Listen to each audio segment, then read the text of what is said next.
Queridos hermanos, comparten con nosotros esta celebración de la palabra de Dios y de la Eucaristía nuestros hermanos que forman una misión ecuménica que visita al Salvador estos días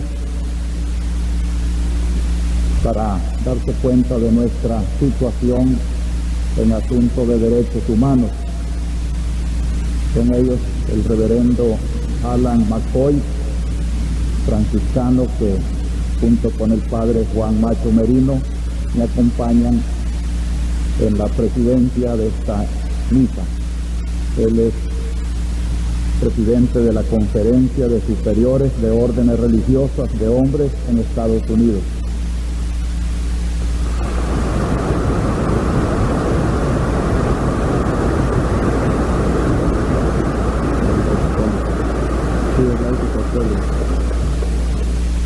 Está también el reverendo Tomás Higley, laico de la División de América Latina del Departamento de Paz y Desarrollo en la Conferencia Episcopal de Estados Unidos.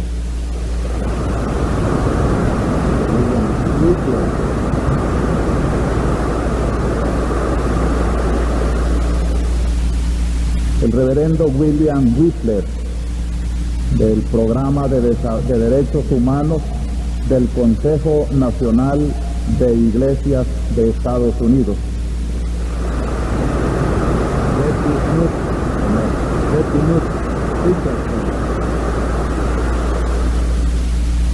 La señora Betty Nutt Richardson, del Comité de Servicio de Amigos también de Estados Unidos. Ronaldo John, del Programa de Educación de la Paz y del Comité de Servicio de Amigos.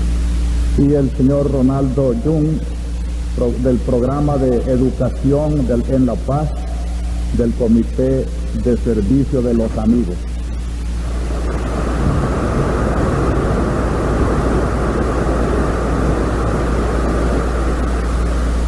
Sentimos pues en ellos la solidaridad de Norteamérica en su pensamiento cristiano, y así comprendemos cómo el Evangelio puede iluminar las diversas formas de sociedades, y siempre desde la perspectiva del respeto al hombre, como nos lo ha revelado nuestro Señor.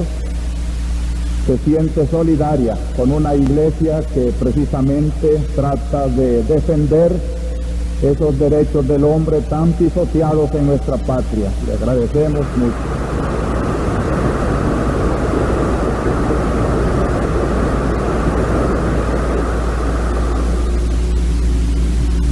Nuestro agradecimiento, y que estos días que pasan entre nosotros sean sumamente beneficiosos para afianzarse más en su compromiso cristiano y en nuestra comprensión hacia otros países. Veamos también cómo nuestro esfuerzo es comprendido y apoyado por todos aquellos que se iluminan verdaderamente con la luz del Evangelio. Queremos saludar, repito, a los oyentes de YSAX que por tanto tiempo han esperado este momento y que gracias a Dios ha llegado.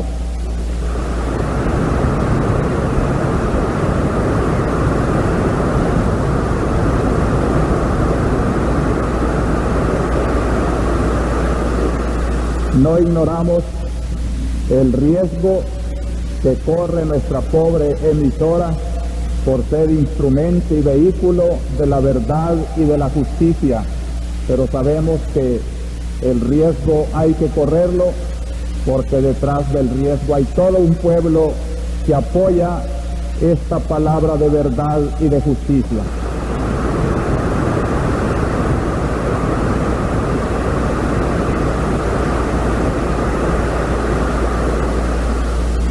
También me alegro de contar también esta mañana con la colaboración de Radio Noticias Continentales, que está desde este teléfono y desde nuestra emisora, llevando, como los domingos pasados, nuestra voz a América Latina.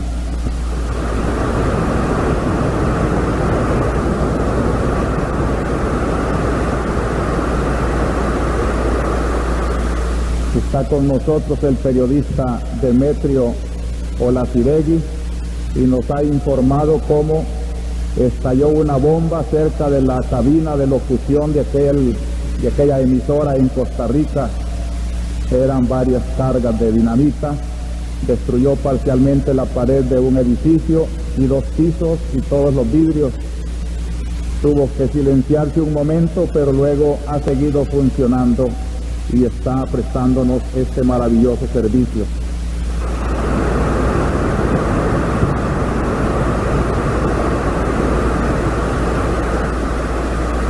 Nos dice que la homilía seguirá transmitiéndose, ya que hay demanda de Venezuela, de Colombia y hasta de Brasil que han recibido.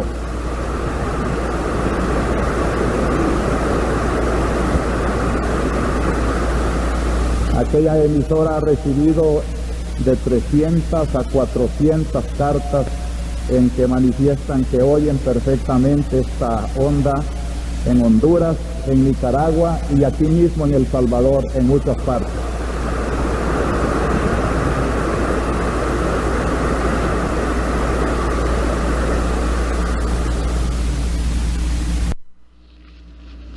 Es entonces para darle gracias a Dios que un mensaje que no quiere ser más que el modesto reflejo de la palabra divina encuentre canales maravillosos para extenderse y llegar a muchos hombres, y decirles que en el contexto de la Cuaresma todo esto es una preparación para nuestra Pascua, y que ya de por sí la Pascua es grito de victoria, que nadie puede apagar aquella vida que Cristo resucitó y que ya la muerte, ni todos los signos de muerte, ni de odio contra Él, ni contra su iglesia podrán vencer.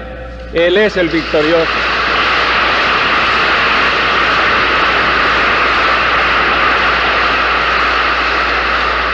Pero que así como florecerá en una Pascua de resurrección inacabable, es necesario acompañarlo también en una Cuaresma, en una Semana Santa que es cruz, sacrificio, martirio, y como él decía, dichosos los que no se escandalizan de su cruz. La Cuaresma pues es un llamamiento a celebrar nuestra redención en ese difícil complejo de cruz y de victoria. Nuestro pueblo actualmente está muy capacitado. Todo su ambiente nos predica de cruz, pero los que tienen fe y esperanza cristiana saben que detrás de este Calvario de El Salvador está nuestra Pascua, nuestra resurrección, y esa es la esperanza del pueblo cristiano.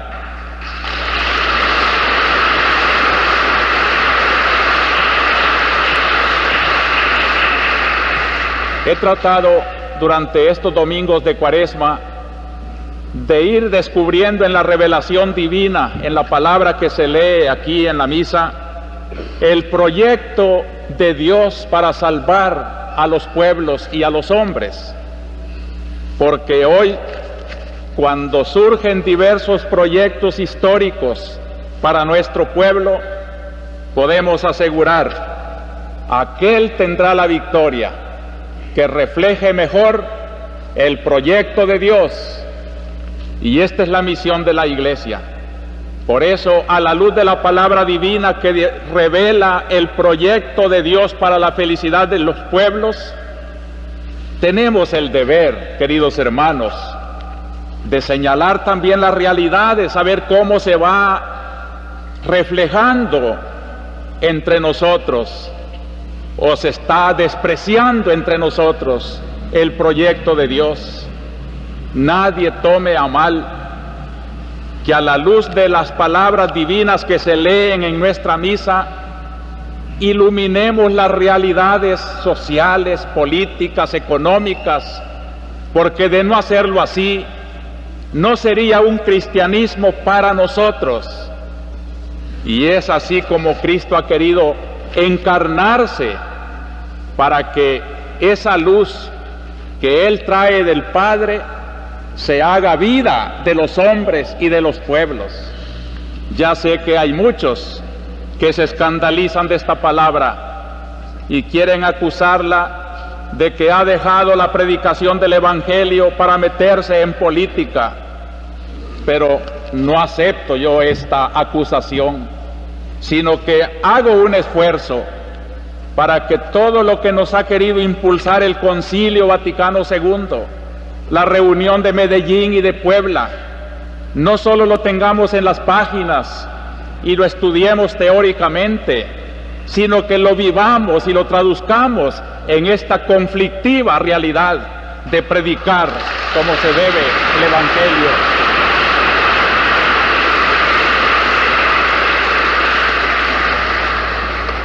El Evangelio para nuestro pueblo. Por eso le pido al Señor, durante toda la semana, mientras voy recogiendo el clamor del pueblo y el dolor de tanto crimen, la ignominia de tanta violencia, que me dé la palabra oportuna para consolar, para denunciar, para llamar a arrepentimiento, y aunque siga siendo una voz que clama en el desierto, sé que la Iglesia está haciendo el esfuerzo por cumplir con su misión.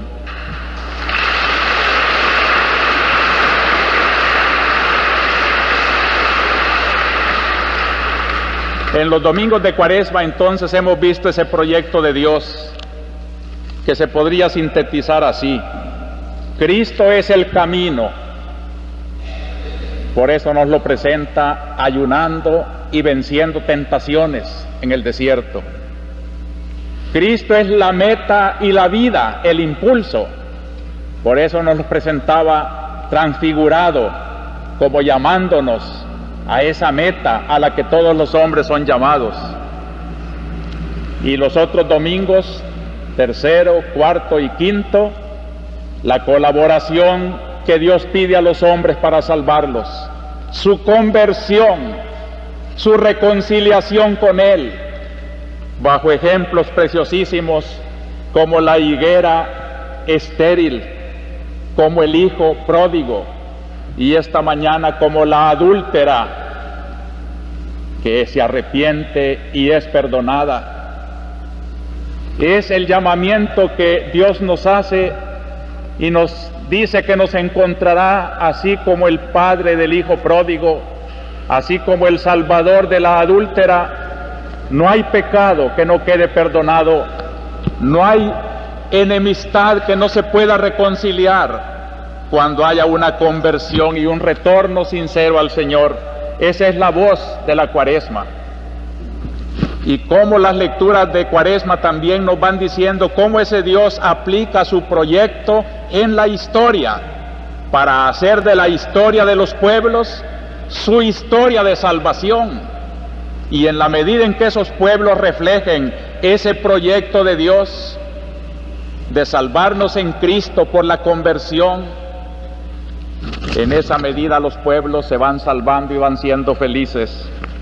Por eso, en la primera lectura de toda Cuaresma es la historia de Israel, el pueblo paradigma, el pueblo ejemplar, ejemplar hasta en sus infidelidades y pecados, para que en ellas aprendamos también cómo castiga Dios las infidelidades, el pecado, y modelo también en traer la promesa de salvación de Dios. Desde Abraham hemos recorrido con Moisés la peregrinación del desierto, con Josué llegamos a celebrar la primera Pascua en la tierra prometida, y hoy nos invita a un segundo éxodo, el retorno de Babilonia. Es una historia que cada pueblo tiene que imitar, porque no es que cada pueblo sea igual a Israel, pero hay algo que en todo pueblo existe: el grupo de los que siguen a Cristo, el grupo del pueblo de Dios, que no es todo el pueblo natural, pero sí es un grupo de fieles, y por eso el ejemplo es precioso esta mañana. Seguidores de Cristo allá en Estados Unidos vienen a compartir con los seguidores de Cristo aquí en El Salvador, y ellos en la gran nación del norte son voz de evangelio contra las injusticias de aquella sociedad.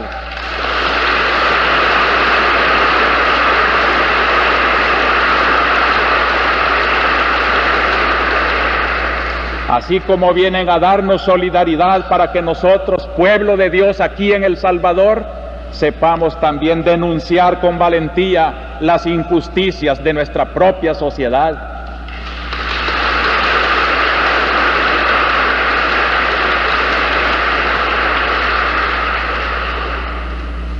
A la luz de las palabras divinas de hoy, voy a presentar esta reflexión con este título: La Iglesia, un servicio de liberación personal, comunitaria, trascendente. Estos tres calificativos marcan los tres pensamientos de la homilía de hoy. La dignidad de la persona es lo primero que urge liberar. Segundo, pero Dios quiere salvar a todo el pueblo. Y tercero, la trascendencia da a la liberación su verdadera y definitiva dimensión. Esto parece que es el resultante de las lecturas de hoy. En primer lugar, que la dignidad de la persona es lo primero que urge salvar. Allí tenemos el Evangelio. Yo no encuentro una figura más hermosa de Jesús salvando la dignidad humana que este Jesús que no tiene pecado, frente a frente con una adúltera, humillada porque ha sido sorprendida en adulterio, y piden para ella sentencia de lapidación. Y aquel Jesús que después de echar en cara, sin decir palabra, el pecado de los propios jueces, le pregunta a la mujer: ¿nadie te ha condenado? Nadie, Señor.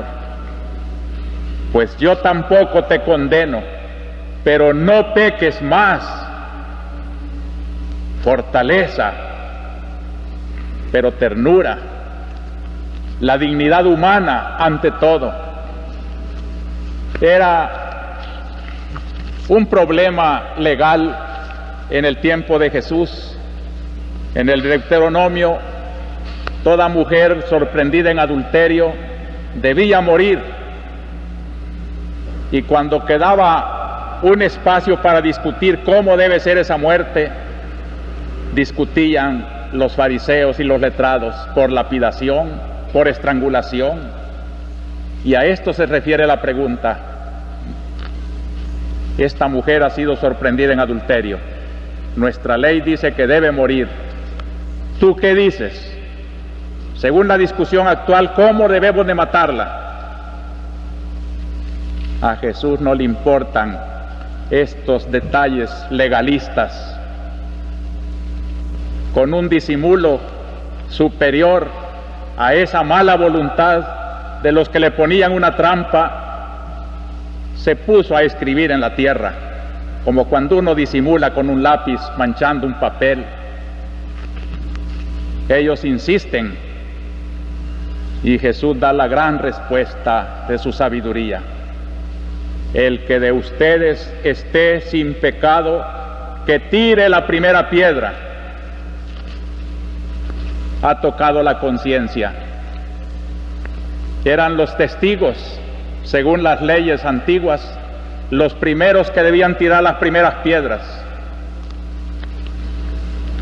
Pero los testigos Al mirarse a su conciencia, sentían que eran testigos de su propio pecado, y la dignidad de la mujer se salva. Dios no salva el pecado, pero sí la dignidad de una mujer sumergida en el pecado.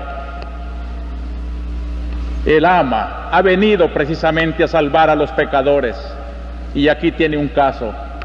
Convertirla es mucho mejor que apedrearla. Perdonarla y salvarla es mucho mejor que condenarla. La ley tiene que ser un servicio a la dignidad humana y no los falsos legalismos con los cuales se pisotea la honradez muchas veces de las personas. Y dice con un realismo espantoso el Evangelio: comenzaron a irse, comenzando por los más viejos. La vida se ocupa para ofender a Dios, y los años que debían de servirnos para ir creciendo en ese compromiso con la humanidad, con la dignidad del hombre, con Dios, se va haciendo cada vez más hipócrita la vida, escondiendo los propios pecados que crecen juntamente con la edad. El pecado personal es la base del gran pecado social. Y esto hay que tenerlo muy en cuenta, queridos hermanos, porque hoy es muy fácil, como los testigos de la adúltera, señalar y pedir justicia para esos, pero qué pocos se miran a su propia conciencia. Qué fácil es denunciar la injusticia estructural, la violencia institucionalizada, el pecado social. Sí es cierto todo eso, pero ¿dónde están las fuentes de ese pecado social? En el corazón de cada hombre. La sociedad actual es como una especie de sociedad anónima en que nadie se quiere echar la culpa y todos son responsables. Todos son responsables del negocio, pero es anónimo. Todos somos pecadores y todos hemos puesto nuestro grano de arena en esta mole de crímenes y de violencia de nuestra patria. Por eso la salvación comienza desde el hombre, desde la dignidad del hombre, del arrancarlo del pecado a cada hombre. Y en la Cuaresma este es el llamamiento de Dios: convertíos individualmente. No hay aquí entre todos los que estamos dos pecadores iguales. Cada uno ha cometido sus propias sinvergüenzadas y queremos echarle al otro la culpa y ocultar las nuestras. Es necesario desenmascararme. Yo soy también uno de ellos y tengo que pedir perdón a Dios porque he ofendido a Dios y a la sociedad. Este es el llamamiento de Cristo, la persona ante todo. Qué hermoso el gesto de aquella mujer sintiéndose perdonada y comprendida. Nadie, Señor, nadie me ha condenado. Pues yo tampoco. Yo que podía dar la palabra verdaderamente condenatoria, no te condeno. Pero cuidado, no vuelvas a pecar. No vuelvas a pecar. Cuidémonos, hermanos, si Dios nos ha perdonado tantas veces, aprovechemos esa amistad del Señor que hemos recuperado y vivámosla con agradecimiento. Qué hermoso cabría aquí un capítulo de la promoción de la mujer por parte del cristianismo. Si la mujer ha logrado alturas semejantes al hombre, gran parte es este Evangelio de Jesucristo. En tiempo de Cristo se extrañaban de que Él platicara con una samaritana, porque la mujer era algo indigno de platicar con el hombre. Y Jesús, que sabe que todos somos iguales, ya no hay griego ni judío, hombre o mujer, todos hijos de Dios. Al cristianismo, la mujer debía estar doblemente agradecida porque Él, Cristo, con su mensaje, es el que ha promovido la grandeza y la mujer, y de qué alturas es capaz esos dones femeninos que muchas veces con el machismo de los varones no se estimula, no se aprecia. También los testigos Han comprendido que la redención comienza por la dignidad humana y que antes de ser jueces que administran justicia, tienen que ser hombres honrados y tienen que saber decir con su conciencia limpia una sentencia, porque ellos serían los primeros en aplicárselas si cometieran ese crimen. La actitud de Jesús, hay que fijarse en este evangelio, es lo que queremos aprender. Una delicadeza para con la persona, por más pecadora que sea, Él la distingue como hijo y de Dios, imagen del Señor. No condena, sino que perdona. Tampoco consiente en el pecado. Es fuerte para rechazar el pecado, pero sabe acusar, condenar el pecado y salvar al pecador. No subordina el hombre a la ley, y esto es bien importante en nuestro tiempo. Él ha dicho: no se ha hecho el hombre para el sábado, sino el sábado para el hombre. No queramos, por salvar la constitución del país cuando se ha pisoteado por todos lados, a llamarla, y es ella la que quiere más bien para defender nuestros egoísmos personales. La ley para el hombre, no el hombre para la ley. Y entonces Jesús es fuente de paz cuando ha dado así a la dignidad humana su verdadera primacía. El hombre siente que cuenta con Jesús, que no cuenta con el pecado y que tiene que arrepentirse y volverse a Él con sinceridad. Es la alegría más profunda del ser humano. En la segunda lectura de hoy también tenemos el ejemplo de otro pecador que anduvo engañado mucho tiempo, pero que al conocer a Cristo, Cristo lo salva y ya pone toda su ilusión como meta de toda su vida, alcanzar a Cristo, y todo lo demás lo considero como basura, nos ha dicho la epístola de hoy. Cuando ya no se idolatran las cosas de la tierra, sino se ha conocido al verdadero Dios, al verdadero Salvador, todas las ideologías de la tierra, todas las estrategias de la tierra, todos los ídolos del poder, del dinero, de las cosas, parecen basura. Y San Pablo, la palabra es más dura, estiércol, dice. Con tal de ganar a Cristo, todo lo demás parece basura. Por no cansarlos, no les leo, hermanos, todo el rico contenido del documento de Puebla en una de sus bases teológicas. Son 3 los lineamientos teológicos de Puebla: la verdad sobre Cristo, la verdad sobre la Iglesia y la verdad sobre el hombre. Y cuando habla del hombre, como obispos del continente, se firmó un compromiso allá en Puebla, cuando se dice que ante las visiones falsas de la tierra que el hombre ha tenido según sus intereses, sobre todo aquellas que hacen del hombre un instrumento de explotación, o las que hacen del hombre en las ideologías marxistas una ficha nada más de todo el engranaje, o las que hacen de la seguridad nacional un servidor al Estado, como si el Estado fuera el Señor y el hombre el esclavo, cuando es al revés. No es el hombre para el Estado, sino el Estado para el hombre. El hombre tiene que estar en la cumbre de toda organización humana para promover al hombre.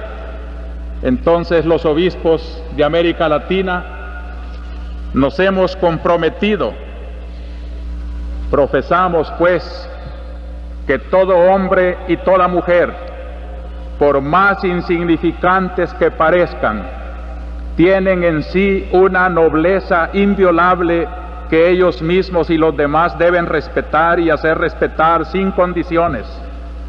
que toda vida humana merece por sí misma, en cualquier circunstancia, su dignificación, que toda convivencia humana tiene que fundarse en el bien común, consistente en la realización cada vez más fraterna de la común dignidad, lo cual exige no instrumentalizar a unos en favor de otros y estar dispuestos a sacrificar aún sus bienes particulares.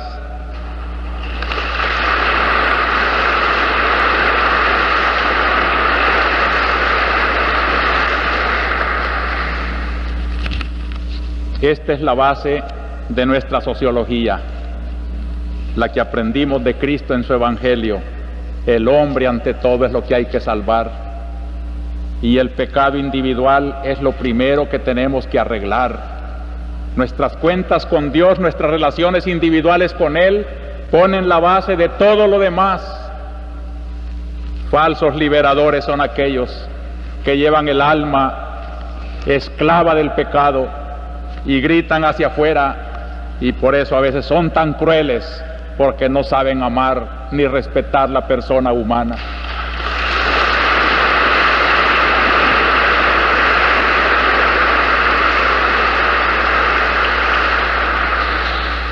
Pero el segundo pensamiento pasa de ese individualismo, diríamos, a lo comunitario. En las lecturas de hoy, esto es bello, ver cómo Dios quiere salvar a los hombres en pueblo. Es todo el pueblo al que Dios quiere salvar.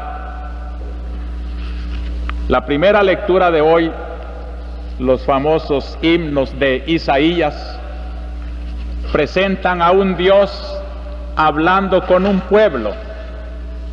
Es el diálogo de Dios con una personalidad colectiva, así la llaman los escrituristas, comunidad colectiva, personalidad colectiva. Como si se hablara con una persona, Dios habla con un pueblo, y a ese pueblo Dios lo hace su pueblo, porque a Él le va a confiar promesas, revelaciones, que luego han de servir para todos los demás pueblos. Por eso fíjense bien, queridos hermanos, cómo en la historia de la Biblia del Viejo Testamento hay cosas que se refieren únicamente a ese sector, pueblo de Dios, y hay también algo que se refiere al pueblo en común, al pueblo natural. ¿Cuántas veces le reprochaban los profetas a Israel que no se gloriaran de ser hijos de Abraham, sino de obedecer a Dios y creer en Dios? Los creyentes, ese reducido número, era el verdadero pueblo de Dios. Todo lo demás a veces era prevaricador, y así eran también los otros pueblos que se llamaban gentiles, pero ese núcleo que se llama el pueblo de Dios, la personalidad colectiva con quien Dios habla, pasa a través de Cristo a todos los cristianos. Ya no solo es un grupo del pueblo de Israel, sino que en cada país habrá un grupo. Y aquí tenemos el ejemplo esta mañana.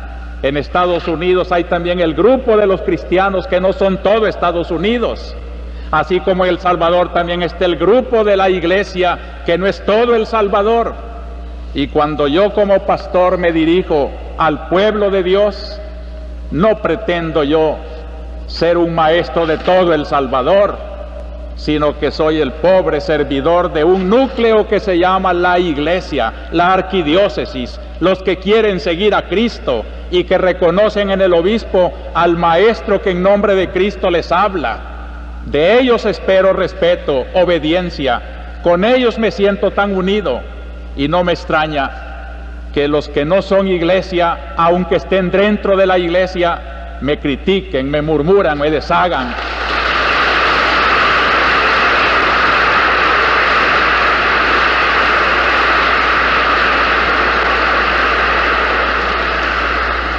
Esos ya no son pueblo de Dios, aún en el Nuevo Testamento, aunque estén bautizados, aunque vengan a misa, si no se unen solidariamente con las enseñanzas exigentes del Evangelio, las aplicaciones concretas de nuestra pastoral, entonces, hermanos, sepamos distinguir bien para no jugar con ese nombre tan sagrado, el pueblo. Nosotros llamamos al pueblo de Dios como el núcleo de los salvadoreños que creen en Cristo y quieren seguirlo fielmente y se alimentan de su vida, de sus sacramentos, en torno de sus pastores. Este pueblo de Dios va sucediéndose en la historia. ¿Se fijaron qué bellamente ha dicho la primera lectura de hoy? Ustedes se glorían del primer éxodo, cuando yo los saqué de Egipto, cuando atravesaron el desierto, cuántas maravillas se hicieron en aquel recorrido con Moisés. Pero ya no se gloríen de ese pasado, eso ya quedó en la historia. Yo hago nuevas las cosas. Qué frase más bella de Dios. Dios es el que hace nuevas las cosas. Es el Dios que va con la historia. Ahora el éxodo será de otro rumbo, de Babilonia, del destierro.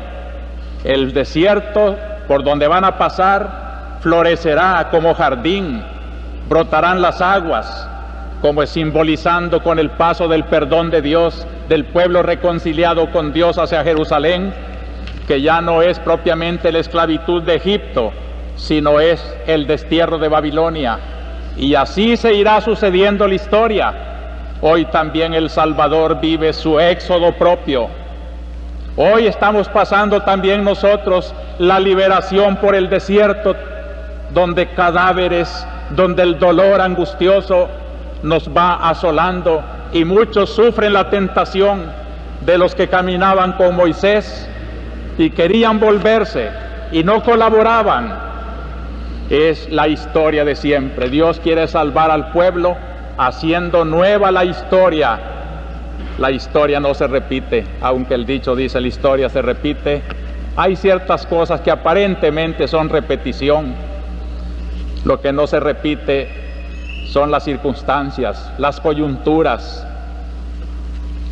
Somos testigos en El Salvador. Qué densa nuestra historia, qué variado de un día para otro.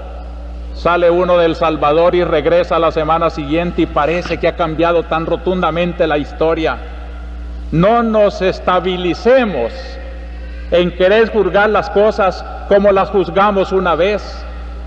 Una cosa sí tengamos firmemente anclada en el alma: la fe en Jesucristo, el Dios de la historia.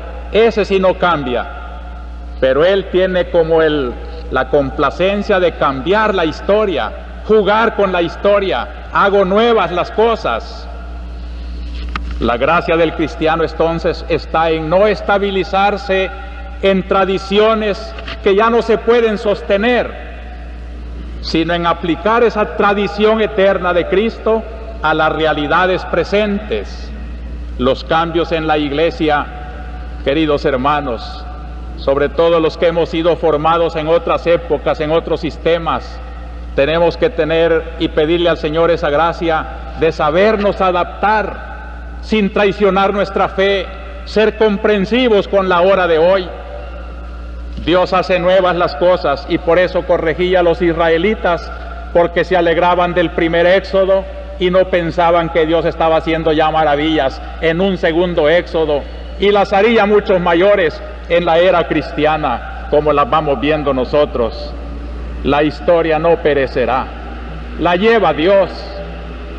Por eso digo que en la medida en que los proyectos históricos traten de reflejar el proyecto eterno de Dios, en esa medida se van haciendo reflejos del reino de Dios. Y este es el trabajo de la iglesia. Por eso ella, pueblo de Dios en la historia,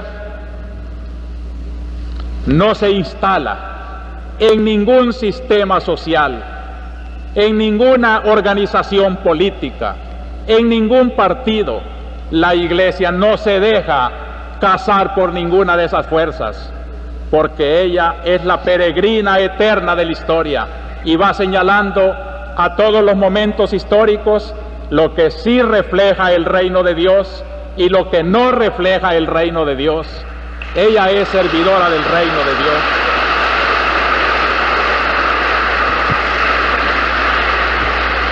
El gran trabajo de los cristianos tiene que ser ese: empaparse del reino de Dios, y desde ese alma empapada en el reino de Dios, trabajar también los proyectos de la historia. Está bien que se organicen en organizaciones populares, está bien que hagan partidos políticos, está bien que tomen parte en el gobierno, está bien, con tal que seas un cristiano que llevas el reflejo del reino de Dios y tratas de implantarlo allí donde estás trabajando, que no sea juguete de las ambiciones de la tierra.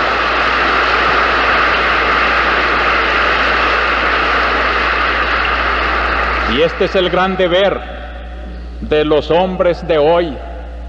Y queridos cristianos, siempre les he dicho y lo repetiré, de aquí, del grupo cristiano, del pueblo de Dios, tienen que salir los hombres que van a ser los verdaderos liberadores de nuestro pueblo.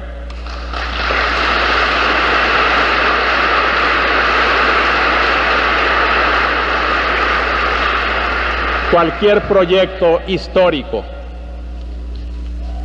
que no se fundamente en eso que dijimos en el primer punto, la dignidad de la persona humana, el querer de Dios, el reino de Cristo entre los hombres, será un proyecto efímero y será cada vez más estable y será cada vez solución del bien común de los pueblos, según la índole de cada pueblo, el que refleje mejor ese eterno designio de Dios. Por eso hay que agradecerle a la Iglesia, queridos hermanos políticos, no manipular a la Iglesia para llevarla a lo que nosotros queremos que diga, sino decir nosotros lo que la Iglesia está enseñando. No tiene intereses. Yo no tengo ninguna ambición de poder, y por eso con toda libertad le digo al poder lo que está bueno y lo que está malo, y a cualquier grupo político le digo también lo que está bueno y lo que está malo. Es mi deber, y desde esa libertad del reino de Dios, la Iglesia, que no solo es el obispo y los sacerdotes, sino todos ustedes los fieles, las religiosas, los colegios católicos, todo lo que es el pueblo de Dios, el núcleo de los creyentes en Cristo, debíamos de unificar nuestros criterios, no debíamos de desunirnos, no debíamos de parecer dispersos, y muchas veces como que somos acomplejados ante las organizaciones políticas populares, y queremos complacerlas más a ellas que al reino de Dios en sus designios eternos. No tenemos nada que mendigarle a nadie, porque tenemos mucho que darle a todos.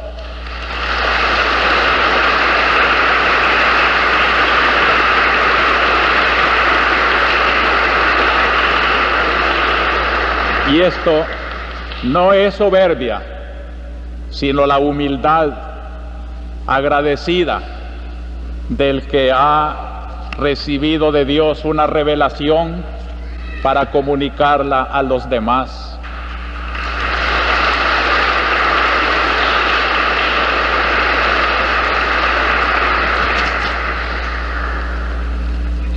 Finalmente, el tercer pensamiento sacado de las lecturas de hoy es que el proyecto de Dios para liberar al pueblo es trascendente. La trascendencia le da a la liberación su dimensión verdadera y definitiva. Yo creo que hasta repito demasiado esta idea, pero no me cansaré de hacerlo, porque corremos mucho el peligro de querer salir de las situaciones inmediatas con resoluciones inmediatas, y nos olvidamos que los inmediatismos pueden ser parches, pero no soluciones verdaderas. La solución verdadera tiene que encajar en el proyecto definitivo de Dios toda la solución que queramos dar a una mejor distribución de la tierra, a una mejor administración del dinero en El Salvador, a una organización política acomodada al bien común de los salvadoreños. Tendrá que buscarse siempre en el conjunto de la liberación definitiva. Hace poco me presentaban un esquema muy significativo y es el hombre que trabaja en política, mira los problemas temporales, el dinero, las tierras, las cosas, y se puede quedar contento con solo resolver estos problemas. Pero el político que tiene fe se remonta hasta Dios y desde Dios mira cómo ese tramo inmediato que los políticos de hoy están tratando de resolver no debe de mirarse separadamente de la perspectiva de Dios. Desde el principio al fin en la historia, Dios lleva un proyecto y la solución hay que acomodarla a esa perspectiva de Dios para que sea eficaz. Y según esa perspectiva de Dios, como aparece en las palabras de hoy que se han leído en la Biblia, en primer lugar, reconocer que Dios es el protagonista de la historia. En segundo lugar, hay que partir de la redención del pecado. Y en tercer lugar, no descartar a Cristo, que es el camino y la meta de la verdadera liberación. Así está en las lecturas de hoy, y este es el proyecto que durante toda la Cuaresma hemos venido estudiando. Hoy aparece claro cómo es Dios el que toma la iniciativa. El pueblo que yo formé, dice en la primera lectura Dios. Es el Dios hablando con Israel: yo te escogí, tu historia te la voy haciendo yo. Hermoso el momento en que el hombre comprende que no es más que un instrumento de Dios. Tanto vive cuanto Dios quiere que viva, tanto puede cuanto Dios quiere que pueda, tanta inteligencia tiene solo la que Dios le ha dado. Poner todas esas limitaciones en las manos de Dios, reconocer que sin Dios no se puede hacer nada. De allí, queridos hermanos, que un sentido trascendente de esta hora en El Salvador es orar mucho, muy unidos con Dios. Y hay gente que está trabajando por la liberación, uniéndose con Dios. El otro día que hablábamos un problema de un refugio, que no confundan el refugio con un cuartel. El refugio es para gente que viene con miedo y viene huyendo y se esconde. Pero es que hay muchos organizados y no podemos estar de balde, tenemos que trabajar. Bueno, pues vayan a trabajar, búsquense un cuartel donde hacerlo. Pero el refugio es el lugar donde también trabajan los enfermos. Aquel padre de familia con su mujer enferma y sus niños que no podían, los querían mandar a ocupar una iglesia. ¿Y cómo va a ir si está enfermo? Que ofrezca su dolor, que ofrezca su enfermedad, eso tiene valor, pero cuando se pierde de vista la trascendencia de la lucha, todo se hace consistir en cosas que a veces son hasta erróneas. Ojalá todos los que trabajan hoy por la liberación del pueblo supieran que sin Dios no se puede hacer nada y que con Dios hasta lo más inútil es un trabajo cuando se hace con buena voluntad.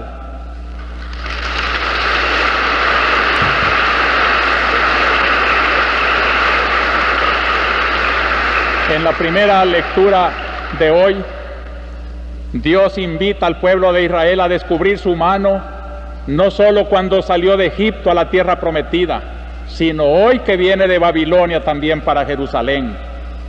Descubrir la mano de Dios en las coyunturas históricas del pueblo, ese es un gesto de trascendencia. Por eso los que trabajan, repito, por la liberación del pueblo, no pierdan de vista esta medida, esta dimensión trascendente. Lo segundo digo que es mirar cómo la liberación tiene que arrancar del pecado. Hay que tener en cuenta que todos los males tienen una raíz común y es el pecado. En el corazón del hombre están los egoísmos, las envidias, las idolatrías, y es allí donde surgen las divisiones, los acaparamientos. Como decía Cristo, no es lo que sale del hombre lo que mancha al hombre, sino lo que está en el corazón del hombre, los malos pensamientos. Purificar pues esa fuente de todas las esclavitudes. ¿Por qué hay esclavitudes? ¿Por qué hay marginaciones? ¿Por qué hay analfabetismo? ¿Por qué hay enfermedades? ¿Por qué hay un pueblo que gime en el dolor? Todo eso está denunciando que existe el pecado. La pobreza, dice Medellín, es una denuncia de la injusticia de aquel pueblo. Por eso, la trascendencia de la liberación arranca del pecado, y la Iglesia siempre estará predicando: arrepiéntanse de sus pecados personales. Y le dirá como a la adúltera: ya no te condeno, te has arrepentido, pero no vuelvas a pecar. El pecado es el mal siempre. Como quisiera decirles, hermanos, a todos los que le dan poca importancia a estas relaciones íntimas con Dios, que le den la importancia que tiene. No basta decir: yo soy ateo, yo no creo en Dios, yo no lo ofendo. Si no es cuestión de que tú creas, es que objetivamente tú tienes rotas las relaciones con el principio de toda vida. Mientras no lo descubras y no lo sigas y no lo ames, tú eres una pieza descoyuntada de su origen, y por eso llevas en ti mismo el desorden, la desunión, la ingratitud, la falta de fe, de fraternidad. Sin Dios no puede haber un concepto verdadero de liberación. Liberaciones inmediatistas sí las puede haber, pero liberaciones definitivas, sólidas, solo los hombres de fe las van a realizar. Y por eso, en tercer lugar, esta trascendencia nos pide una fe muy grande en Jesucristo. Es incomparable la página de San Pablo, el pecador que había olvidado a Cristo, mejor dicho, no lo conoció, y más bien creía que Cristo y sus cristianos eran unos traidores de la religión verdadera, que era el judaísmo, y se sentía autorizado para irlas a traer amarrados y acabar con esa secta. Pero cuando Cristo se le presenta y le revela, él cae en la cuenta de su ignorancia y escribe: todo lo estimo ya como pérdida, comparado con la excelencia del conocimiento de Cristo Jesús mi Señor. Qué gratitud la de un pecador cuando dice: no te conocía, Señor, ahora sí ya te conozco, y ahora todo lo demás me parece inútil en comparación de la excelencia de conocerte a ti, mi Señor. Por Él lo perdí todo, y todo lo estimo basura, con tal de ganar a Cristo y existir en Él, no con una justicia mía, sino con la que viene de la fe en Cristo. Esta es la trascendencia. Hay muchos que quieren una justicia mía, una justicia de hombres. No trascienden. No es esa la que me salva, dice San Pablo. Es la justicia que viene por la fe de Cristo mi Señor. Y cómo es Cristo, justicia del hombre, dice, para conocerlo a Él y la fuerza de su resurrección y la comunión con sus padecimientos, muriendo su misma muerte, para llegar un día a la resurrección de entre los muertos. Ven cómo la vida recobra todo su sentido y el sufrimiento ya es una comunión con el Cristo que sufre, y la muerte es una comunión con la muerte que redimió al mundo. ¿Quién puede sentirse inútil ante este tesoro del que ha encontrado a Cristo, que le da sentido a la enfermedad, al dolor, a la opresión, a la tortura, a la marginación? No está vencido nadie, aunque lo pongan bajo la bota de la opresión y de la represión. El que cree en Cristo sabe que es un vencedor y que la victoria definitiva será de la verdad y de la justicia.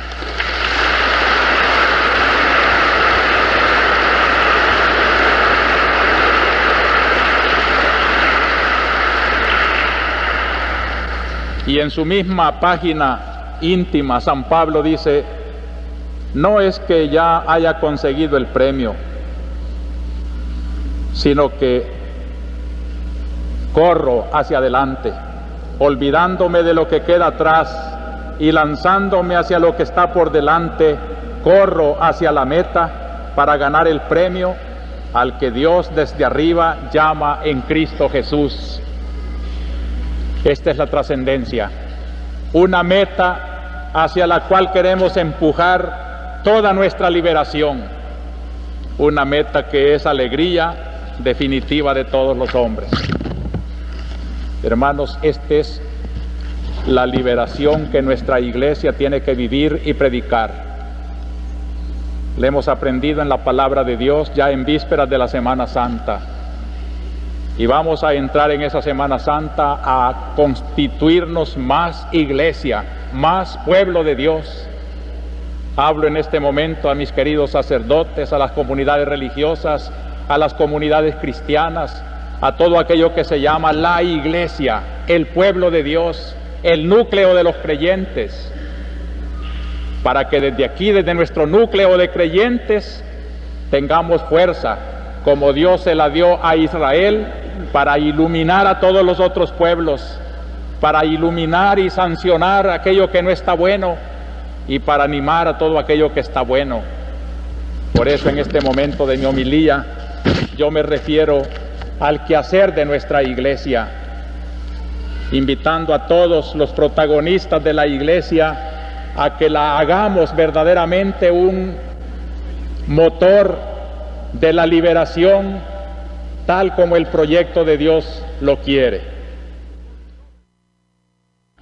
Y ahora sí les invito a que veamos desde esta iglesia que trata de ser el reino de Dios en la tierra, y por tanto tiene que iluminar las realidades de nuestro alrededor. Hemos vivido una semana tremendamente trágica. No pude darles datos del sábado anterior, el 15 de marzo, pero se registró uno de los más fuertes y dolorosos operativos militares en las zonas campesinas.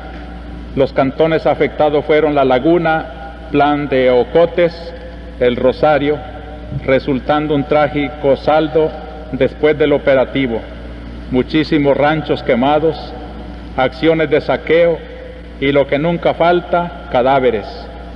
En La Laguna mataron al matrimonio de Ernesto Navas, Audelia Mejía de Navas, y a sus hijitos Martín e Hilda, de 13 y 7 años, y 11 campesinos más. Tenemos sin nombres. En Plan de Ocotes, 4 campesinos y 2 niños, entre estos 2 mujeres. En El Rosario, 3 campesinos más. Esto fue el sábado. El domingo, hace 8 días, en Arcatao fueron asesinados por 4 miembros de orden los campesinos Vicente Ayala, 24 años, su hijo Freddy y Marcelino Serrano. Ese mismo día, en el cantón Calera de Jutiapa, Fue asesinado el campesino Fernando Hernández Navarro cuando huía de un operativo militar. El 17 de marzo fue un día tremendamente violento, fue el lunes pasado. Estallaron varias bombas en la capital y en el interior del país. En la sede del Ministerio de Agricultura los daños fueron cuantiosos. En la Universidad Nacional el campus fue cercado militarmente desde la madrugada y se mantuvo hasta las 7 de la noche. Durante todo el día se escucharon constantes ráfagas de ametralladora en la zona universitaria. El arzobispado intervino para proteger a las personas que se encontraban en su interior. 18 personas murieron en la hacienda Colima, 15 por lo menos eran campesinos. Murieron también el administrador y bodeguero de la hacienda. La Fuerza Armada afirma que fue un enfrentamiento. En la televisión se presentó el cuadro de los hechos y muchos analizaron cosas interesantes. Por lo menos 50 personas murieron en los graves sucesos de ese día. En la capital, 7 personas en los incidentes de la colonia Santa Lucía. Hay inmediaciones de Tecnillantas, 5 personas en la sección de recolección de basura. Después del desalojo de esa institución por la fuerza militar, se localizaron los cadáveres de 4 obreros capturados en esa acción. En el kilómetro 38 de la carretera a Suchitoto, en el cantón Montepeque, murieron 16 campesinos. Este mismo día fueron capturados en Tecnillantas 2 estudiantes de la UCA, 2 hermanos, Mario Nelson y Miguel Alberto Rodríguez Velado. El primero, después de 4 días de detención ilegal, fue consignado a los tribunales, no así su hermano, quien iba herido, y a un guarda de detención ilegal. El Socorro Jurídico interviene en su defensa. Amnistía Internacional emitió un comunicado de prensa en el que describió la represión de los campesinos, especialmente en la zona de Chalatenango. La Semana confirma este informe, a pesar de que el gobierno lo negó. Entrando a la iglesia, me entregaron un cable que dice: Amnistía Internacional ratificó hoy sábado, ayer, aquí, que en El Salvador se violan los derechos humanos a extremos que no se han dado en otros países. Así lo aseguró en entrevista de prensa en esta capital, en Managua, Patricio Fuentes, vocero del Proyecto de Acción Especial para Centroamérica de la sección de Amnistía en Suecia. Fuentes aseguró que durante 2 semanas de investigaciones que llevó a cabo en El Salvador, pudo comprobar la ocurrencia de 83 asesinatos políticos entre el 10 y el 14 de marzo. Señaló que Amnistía Internacional recientemente condenó al gobierno de El Salvador responsabilizándolo de 600 asesinatos políticos.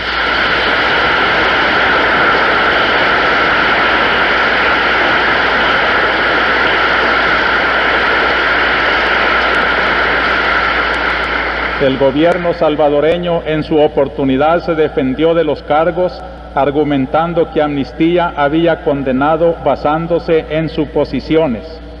Ahora hemos comprobado que en El Salvador se violan los derechos humanos a un límite peor que la represión que se dio en Chile tras el golpe de Estado, dijo Fuentes.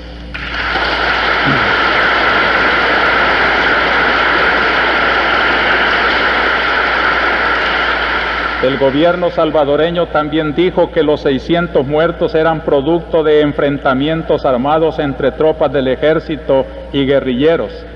Fuentes dijo que durante su permanencia en El Salvador pudo ver que antes y después de los asesinatos hubo torturas en contra de las víctimas. El vocero de Amnistía dijo que los cadáveres de las víctimas, como característica, aparecen con los dedos pulgares amarrados a la espalda. También aplicaron a los cadáveres líquidos corrosivos para evitar la identificación de las víctimas por parte de los familiares, para obstaculizar denuncias de tipo internacional, agregó. Sin embargo, los muertos han sido identificados después de una labor de exhumación de cadáveres.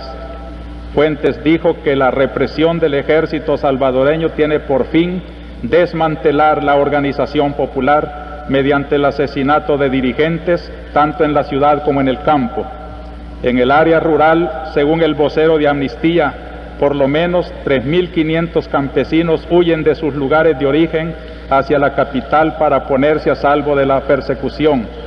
Tenemos listas completas en Londres y Suecia de niños, jóvenes y mujeres que han sido asesinados por el hecho de estar organizados, aseguró Fuentes.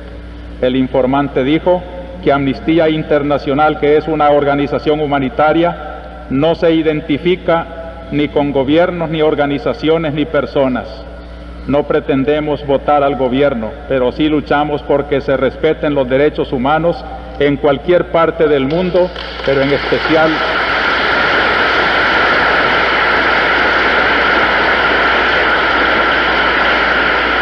donde están más amenazados o atropellados, dijo Fuentes. Esto confirma pues lo que vamos narrando de esta semana espantosa. Quisiera hacer, a propósito de este día 17 tan violento, un análisis de lo que fue tal vez la causa de esas violencias, el paro que convocó la Coordinadora Revolucionaria de Masas. Su finalidad es una protesta contra la represión, y el domingo pasado dije que la finalidad pues es legítima. Se trata de denunciar un hecho que no se puede tolerar. Pero el paro tenía también una intencionalidad política, el de demostrar que la represión, en vez de intimidar a las organizaciones populares, las estaba robusteciendo, y la de rechazar la posición del actual gobierno, que necesita de la represión violenta para llevar adelante sus reformas, unas reformas que por diversos capítulos no son aceptables por parte de las organizaciones populares. El estado de sitio y la desinformación a la que nos tienen sometidos tanto los comunicados oficiales como la mayor parte de nuestros medios de comunicación no permiten todavía medir con objetividad el alcance del paro nacional. Radios extranjeras han hablado de un 70% del paro, lo cual sería ciertamente una proporción altísima que podría estimarse como un triunfo notable, aún restando los establecimientos que cerraron por temor tanto de las acciones de la izquierda como las que implementó la derecha y el gobierno en la madrugada del propio lunes. No puede negarse que la fuerza demostrada por la coordinadora en el campo estrictamente laboral fue grande. La coordinadora no es solo fuerte en el campo, sino también en la fábrica y en la ciudad. Es muy probable que se cometieran errores, pero a pesar de estos fallos, puede estimarse que aquel paro fue un avance en la lucha popular y fue una demostración de que la izquierda puede paralizar la actividad económica del país. Y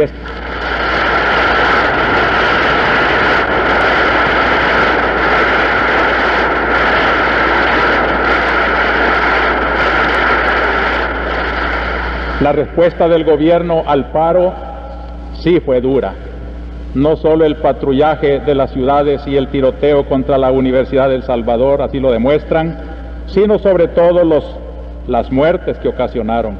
No menos de 10 obreros fueron muertos en las fábricas en paro por agentes de cuerpos de seguridad, e incluso 3 trabajadores de la alcaldía aparecieron asesinados después de haber sido detenidos por agentes de la Policía de Hacienda, y esta es una denuncia clara de la misma alcaldía capitalina.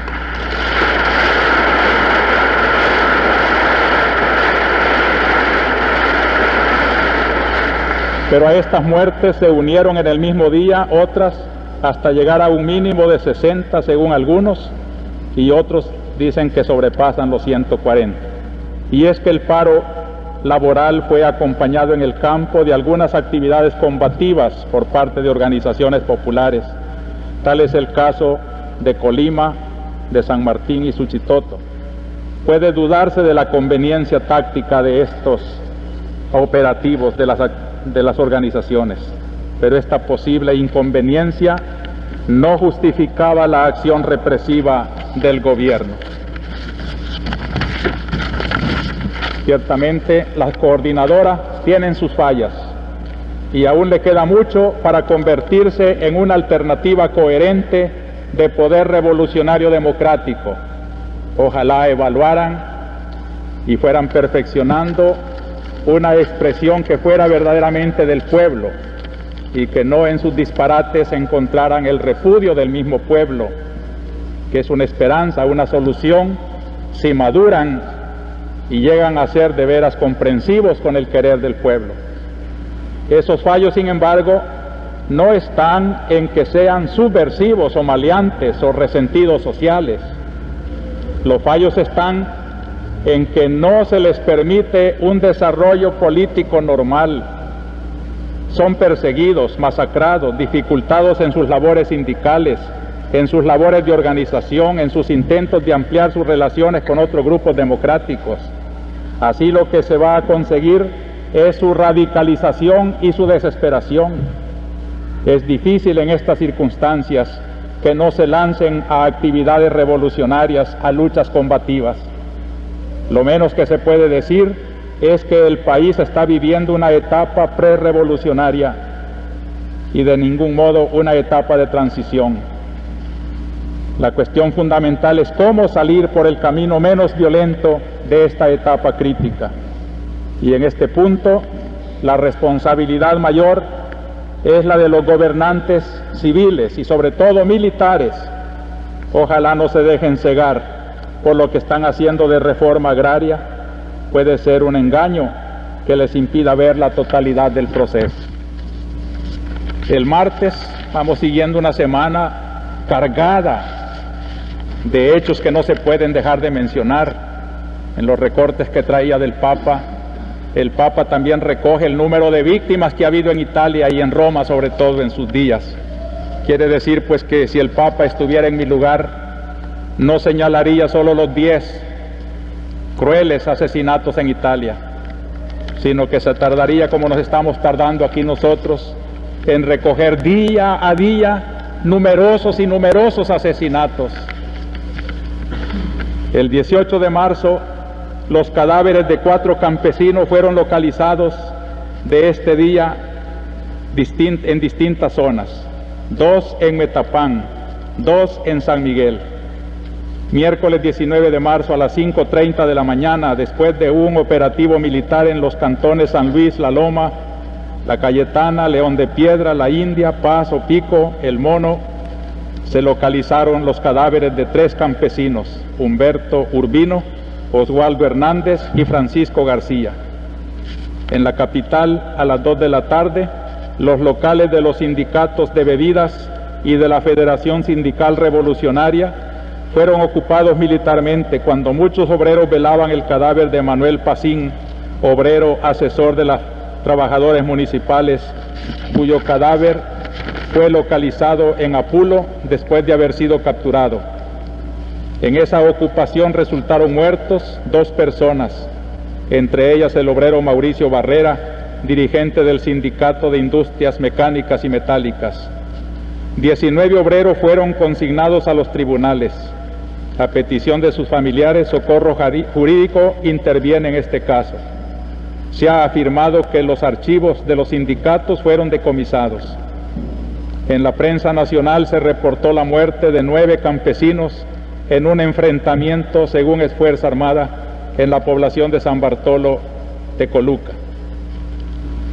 A las 12 horas, soldados del ejército en la población de El Almendral, jurisdicción de Majahual, La Libertad, capturaron a los campesinos Miguel Ángel Gómez de Paz, Concepción Oralia Mengíbar y José Emilio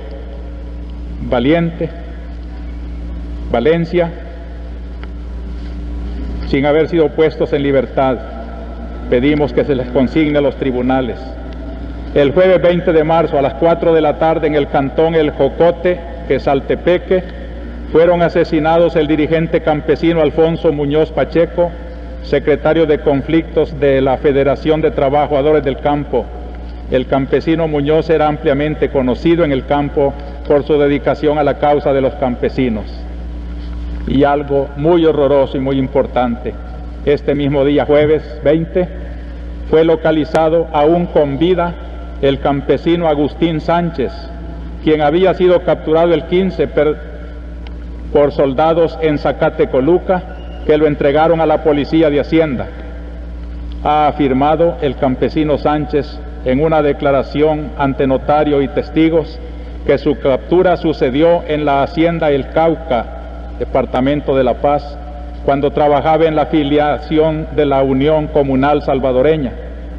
Lo mantuvieron durante 4 días torturándolo sin comida ni agua, con azotes constantes, asfixia, hasta que el día 19 de marzo, junto con otros 2 compañeros, les dieron balazos en la cabeza, con la suerte de que este balazo solo le destrozó el pómulo derecho y el ojo. Moribundo en la madrugada, unos campesinos le dieron ayuda hasta que una persona de confianza lo trasladó a esta capital. Este horrendo testimonio no lo pudo firmar el campesino porque tenía deshechas las 2 manos. Personas de reconocida honorabilidad presenciaron este horrible cuadro y hay documento fotográfico que revela el estado en que recogieron a este pobre campesino. Tenemos informe aún no confirmado de la muerte masiva de 25 campesinos en San Pablo, Tacachico. A última hora, al comenzar la misa, llega la confirmación de esta terrible tragedia. Dice que el viernes 21 del corriente, desde las 6 de la mañana, se efectuó un operativo militar en la calle de Santa Ana que conduce a San Pablo, Tacachico. Dicho operativo fue llevado a cabo por soldados de los cuarteles de Opico y Santa Ana, en combinación con la policía de Hacienda destacada en Tacachico, los cuales andaban llevando incluso el nombre de las personas que tienen en la lista de los señalados. En dicho operativo llevaron a cabo cateos en los cantones El Resbaladero, San Felipe, Moncagua, El Portillo, San José la Cueva, Mogotes y sus respectivas colonias Los Cocos y Las Delicias. Asimismo registraban también a todos los que conducían en bus o caminaban a pie. En el cantón Mogotes, jurisdicción de Tacachico, la represión fue más cruel, pues las tropas de soldados con 2 tanquetas sembraron el terror entre los habitantes de este sector. En el cateo se robaron 4 radios y 400 colones en efectivo, quemaron la casa y todas las pertenencias de Rosalío Cruz, a quien junto con su familia los han dejado en la peor miseria. Asesinaron a Alejandro Mojica y a Félix Santos, al primero en su casa de habitación y al segundo en una quebrada seca. Ambos dejaron esposas e hijos en la orfandad. Por temor a la represión fueron enterrados en sus respectivos solares. Se llevaron también con rumbo desconocido a Isabel Cruz, a Manuel Santos y a Santos Urquilla. Un dato final con el cual nos queremos expresar una solidaridad especial. Ayer por la tarde, la UCA, Universidad José Simeón Cañas, fue atacada por primera vez y sin ninguna provocación. Un buen equipo bélico tomó este operativo a la 1:15 de la tarde por la Policía Nacional. Ingresaron al campus disparando y un estudiante que se encontraba estudiando matemáticas, Manuel Orantes Guillén, fue asesinado. Me dicen también que han desaparecido varios estudiantes y que sus familiares y la UCA protestan por el allanamiento de un campo que debe de hacerse respetar en su autonomía, lo que no han hecho en la Universidad Nacional, sin duda por temor, lo han hecho en la UCA, con lo cual la UCA muestra también que no está armada para defenderse y que ha sido un atropello sin ningún motivo.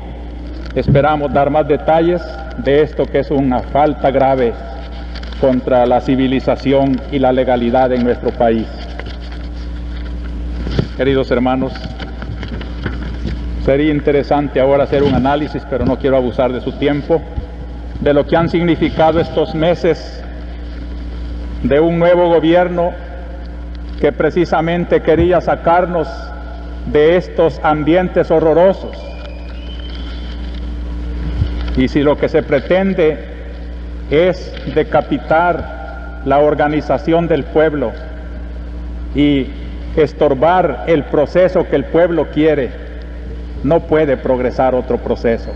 Sin las raíces en el pueblo, ningún gobierno puede tener eficacia, mucho menos cuando quiere implantarlo a fuerza de sangre y de dolor.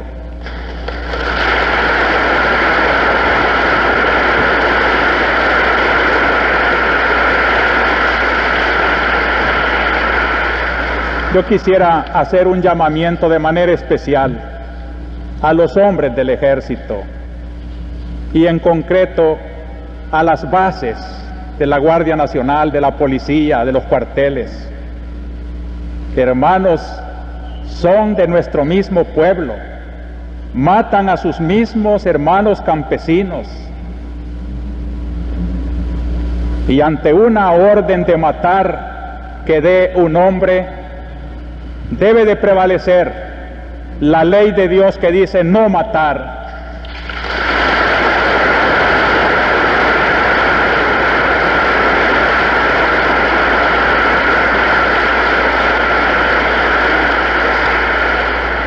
Ningún soldado está obligado a obedecer una orden contra la ley de Dios.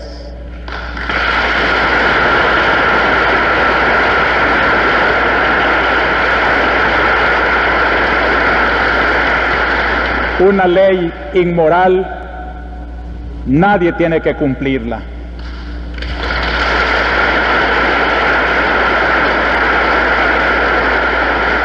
Ya es tiempo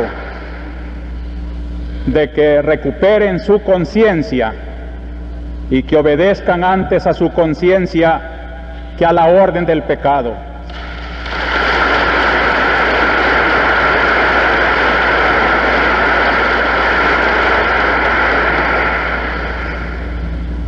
La Iglesia, defensora de los derechos de Dios, de la ley de Dios, de la dignidad humana, de la persona, no puede quedarse callada ante tanta abominación.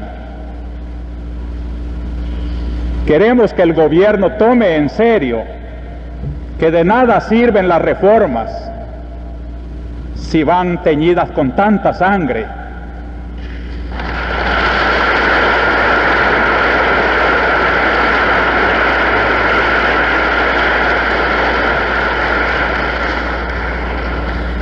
En nombre de Dios, pues, y en nombre de este sufrido pueblo, cuyos lamentos suben hasta el cielo cada día más tumultuosos, les suplico, les ruego, les ordeno en nombre de Dios, cese la represión.